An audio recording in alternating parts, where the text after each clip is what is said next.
Welcome back to my James Bond reviews. I have a playlist of James Bond reviews in the description, and before I start off, I'm gonna say there will be some mild spoilers for your eyes only. So if you have not seen the film, I highly suggest you check it out before watching this review, because I don't think you want stuff in this movie spoiled. But for those who have seen it, let's start talking about this movie. So I'm very shocked to say this, but I think For Your Eyes Only is one of the best James Bond movies so far, and I think it could have actually been the best one if it didn't have some small issues, which I will get into later. Let's talk about what's easily one of the best parts of this movie, the Bond theme song. It's just phenomenal in every sense of the word. For Your Eyes Only is definitely my favorite Bond song ever, and it used to be Nobody Does It Better, but now it's this, because this just perfectly highlights the beauty and the romance of the movie. From the very first note, I just feel I just feel an emotion I've never felt before. It's truly incredible. And also, the whole soundtrack is also pretty great. For example, the underwater bit where the Bond theme is just playing in the background is really good. And the For Your Eyes Only instrumental played throughout the movie is just very, very good. And it's really one of the highlights of this movie. Let's talk about the Bond women. The Bond women are good in here. Now, BB is an okay Bond woman. She's kind of a betrayal of the formula, and that was cool to see. And she has a very funny moment where she tries to lure Bond in a bed, and he's like, "If you get dressed, I'll get you an ice cream." It's just very fun to see. But then she appears in the third act a little, and it just kind of got and it just kind of got a little, and she just kind of got a little annoying by that point.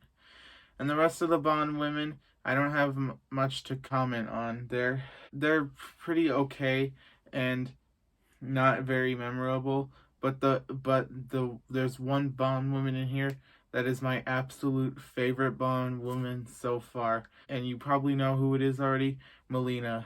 She's just so amazing and so awesome in this movie. The previous Bond women that I thought were some highlights, like Mary Goodnight and Anya, have nothing on her. She is just so cool. She has quite a bit of depth to her, which is not common in James Bond. The only one that I can truly think of that has depth to this extent in up to, until this point was one of the girls from Goldfinger that wanted to get revenge on Goldfinger. And also, the best part of Melina is probably because she's not afraid to get her hands dirty in sticky situations. She uses a crossbow to defend herself, and it's just really cool. And it's just really, really cool to see. It's very different from the Bond formula, and she's just the best Bond woman so far. There's nothing really else to say. Let's talk about the action. The action is okay. There are actually two really great scenes in here, and those are the underwater fight and the rock climb. Those are some of the most tense and nerve-wracking Bond stunts of all time. It's kind of like the previous Roger Moore Bond films where they had a lot of tense and gripping scenes, but it's pretty much just turned up to an 11 here. There were some parts that I actually thought some of the characters were going to die in the end.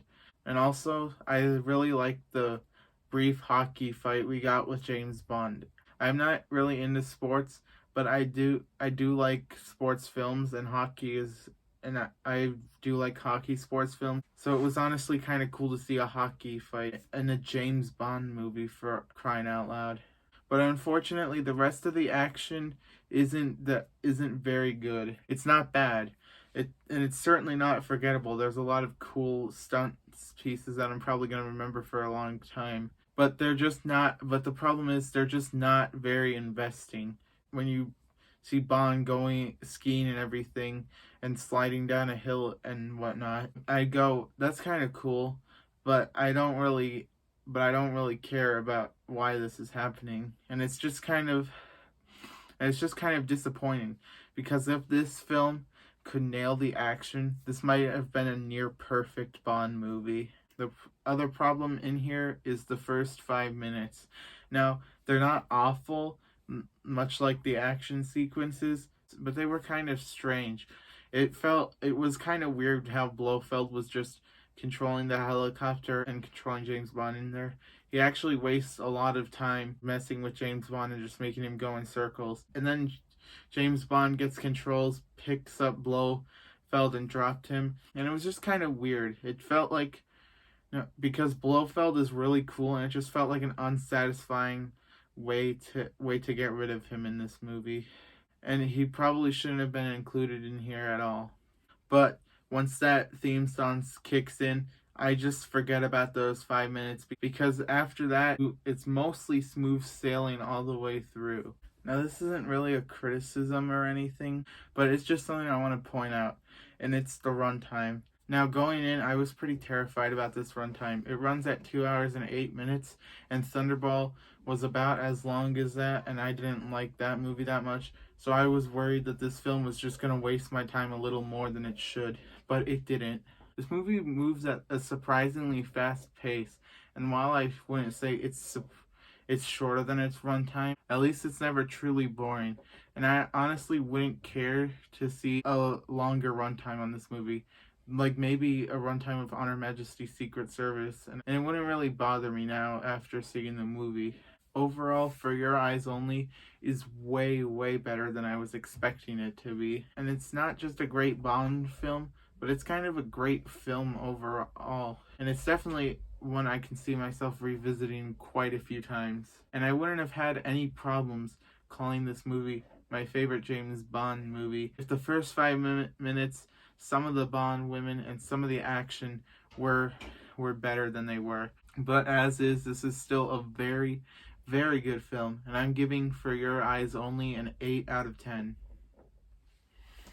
Guys, thanks so much for watching. I'll be back with more videos very soon. You can also check out my other channels in the description, as well as my Letterboxd, and as well as the James Bond playlist. So anyways, that's about it for now, and I'll see you guys next time. Bye. It's electric. I'm lost in your eyes.